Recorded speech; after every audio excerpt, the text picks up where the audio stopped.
حضرت مالک بن دینار رحمتullah تعالی علیہ فرماتے ہیں میں حج کرنے گیا تو اس سال نا حج میں بڑا رش ہوا، لاکھوں لوگ آئے، تو میں نے عرض کی مولا سب کا قبول ہوا ہے کہ کوئی رہ بھی گیا ہے؟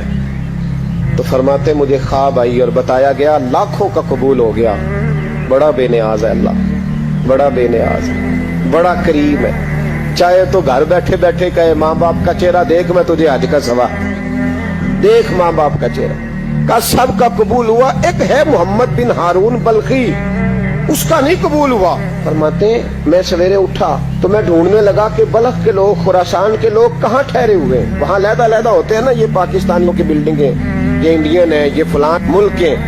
تو کہتے ہیں میں ڈھونڈتے ڈھونڈتے پہنچا تو میں نے بلخ کے لوگوں کو پا لیا۔ میں نے پوچھا تم میں محمد بن ہارون بلخی کون ہے؟ تو لوگ کہنے لگے وہ تو بڑا نیک آدمی ہے، بڑا پرہیزگار ہے۔ کہتے ہیں میں نے کہا مجھے خواب آئی ہے، حج قبول نہیں ہوا، یہ تعریفیں کر رہے ہیں۔ میں نے کہا کس طرح کا نیک؟ تو لوگ کہنے لگے جی 24واں تو وہ حج کرنے آیا ہے، ساری رات نفل پڑھتا ہے، سارا دن روزہ رکھتا ہے، بہت مالدار تھا پر ہر چیز اللہ کی راہ میں خیرات کر دی۔ فرماتے میں نے کہا وہ کہاں ہے؟ کہنے لگے پہاڑ کے پیچھے خیمہ اس نے لگایا ہے، وہاں اللہ اللہ کر رہا ہے۔ حضرت مالک بن دینار علیہ رحمہ فرماتے میں وہاں پہنچا، مصلی پہ بیٹھا تھا، سلام پھیری، میں نے السلام علیکم کے بعد کہا آپ محمد بن ہارون بلخی ہیں؟ کہنے لگا ہاں آپ مالک بن دینار ہیں۔ تو میں نے کہا کہ اس نے تو میرا نام بھی جان لیا بغیر بتائے۔ فرماتے ہیں میں نے کہا کہ ہاں میں مالک بن دینار ہوں۔ کہنے لگے کیسے آئے ہو؟ میں نے کہا بس ملنے آیا تھا۔ کہنے لگے نہیں جس کام آئے ہو وہ بتاؤ۔ میں نے کہا میں ملنے آیا ہوں، تو کہتے ہیں وہ رو پڑے، کہنے لگے نہیں آپ کو خواب آئی ہوگی کہ میرا حج قبول نہیں ہوا۔ کہتے ہیں میرے رونگٹے کھڑے ہو گئے کہ اسے اتنا بھی پتا ہے کہ میرا حج قبول نہیں ہوا۔ میں نے اس کو کہا کہ تجھے کیسے پتا کہ مجھے خواب آئی ہے؟ کہنے لگا مالک بن دینار مجھے 24 سال ہو گئے، میں اس بے نیاز کے گھر کا طواف کرتا ہوں، میں حجر اسود کے بوسے لیتا ہوں، میں مقام ابراہیم پہ نفل پڑھتا ہوں، میں صفا مروہ کی سعی کرتا ہوں، پر 24 سال بیت گئے۔ جب میں طواف وداع کرنے کے قریب آتا ہوں تو کوئی نہ کوئی اللہ کا ولی آ کے کہتا ہے دوڑ جا تیرا کوئی نہیں قبول ہوا۔ 24 سال۔ مالک بن دینار فرماتے میں اس کے قریب بیٹھ گیا اور اس کے گھٹنے پہ ہاتھ رکھا، میں نے، بندہ بھی معذور تھا، اس کا ایک ہاتھ کٹا ہوا تھا، چہرے پہ عبادت کے نشانات نمایاں تھے، اور میں نے کہا یار پھر تیرا حج قبول کیوں نہیں ہوتا؟ تو کہنے لگا مت پوچھ تو مجھ سے نفرت کرے گا۔ میں نے کہا نہیں تو بتا۔ کہنے لگا نہ پوچھ۔ میں نے اصرار کیا تو کہنے لگا اس لیے نہیں قبول ہوتا کہ میں اپنی اماں کا نافرمان۔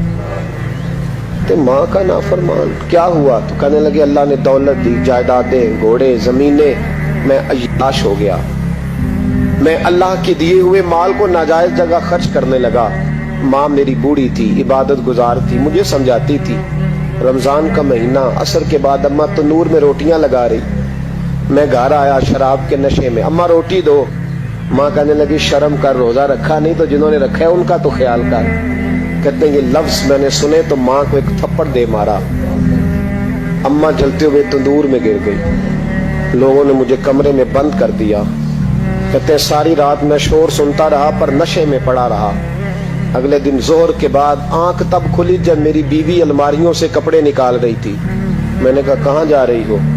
کہنے لگی میکے جا رہی ہوں، میں ماں کے قاتل کے ساتھ وقت نہیں گزار سکتی۔ میں نے کہا ماں قتل ہو گئی؟ کہا ہاں، رات 9 مہینے تجھے پیٹ میں رکھنے والی اور چھاتی کا دودھ تیرے گلے میں اتار کے پالنے والی تیرے ہاتھوں قتل ہو گئی۔ کہا کدھر ہے میری ماں کی میت؟ کہا دفن کر دیا۔ بتایا کیوں نہیں؟ کہتے مرتے وقت کہہ گئی تھی اسے میرا منہ نہ دکھانا، میرے جنازے کے قریب نہ آئے۔ کہنے لگا میں اسی وقت اٹھا، اس ہاتھ سے ماں کو مارا تھا، کلاڑا لے کے ہاتھ کاٹ دیا، جائیدادیں، گھوڑے، مکانات خیرات کر دیے، ساری رات نفل پڑھتا ہوں، سارے دن کے روزے رکھتا ہوں، ہر سال حج کرتا ہوں، عرش کا مالک معاف نہیں کرتا۔ حضرت مالک بن دینار کہتے ہیں میں نے بھی ایک تھپڑ مارا، میں نے کہا تو اسی قابل ہے تجھے معاف نہ کیا جائے، کبھی تجھے معافی نہیں ملے گی۔ کہتے ہیں میں ہو کے آیا، وہ روتا رہا، تڑپتا رہا، میں سویا گھر آ کے تو مجھے مصطفیٰ کریم علیہ السلام کا دیدار نصیب ہو گیا. نبی پاک صلی اللہ تعالی علیہ وسلم نے فرمایا مالک تو اسے کیوں مایوس کر آیا ہے اللہ کی رحمت سے, کیوں کہہ آیا ہے اسے؟ میں نے کہا حضور اتنا بڑا قاتل ماں کا کیسے معافی ملے گی؟ تو محبوب فرمانے لگے اس کی ماں کی وجہ سے ہی اسے معافی ملے گی, ماں کی وجہ سے. حضور کس طرح؟ فرمایا ماں قیامت کے دن اس کے خلاف مقدمہ دائر کرے گی, کہے گی اللہ اسے پوچھ میرا جرم کیا تھا, مجھے کیوں جلا کے مارا؟ رب بات سنے گا اور پھر کہے گا اٹھاؤ اس کے بیٹے کو. ماں او بچے کی ماں بھیجے نا اب تیرے بیٹے کو سزا دے, کہے گی یا اللہ سخت سزا دے.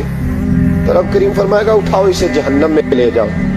مصطفیٰ کریم فرمانے لگے جب زنجیریں ڈال کے فرشتے دوزخ کی طرف لے جا رہے ہوں گے نا تو پلٹ کے ماں کی طرف دیکھے گا, تھوڑا پھر آگے بڑھیں گے تو پھر دیکھے گا, پھر دوزخ کے قریب جائیں پھر دیکھے گا اور کہے گا اماں جی مجھے جلائیں گے, مجھے تکلیف ہوگی, زندگی میں جب درد ہوتا تھا تیرا نام میری زبان پہ آتا, اماں مارنے لگے ہیں مجھے جلائیں گے.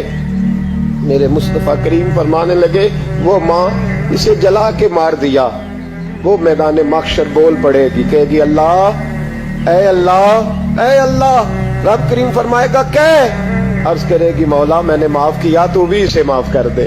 اللہ فرمائے گا اس نے تو جلا کے مارا, تو کیوں نہیں جلنے دیتی؟ حالانکہ اللہ سب جانتا ہے. کہے گی مولا میں تو ماں ہوں نا, کیسے موقع دوں؟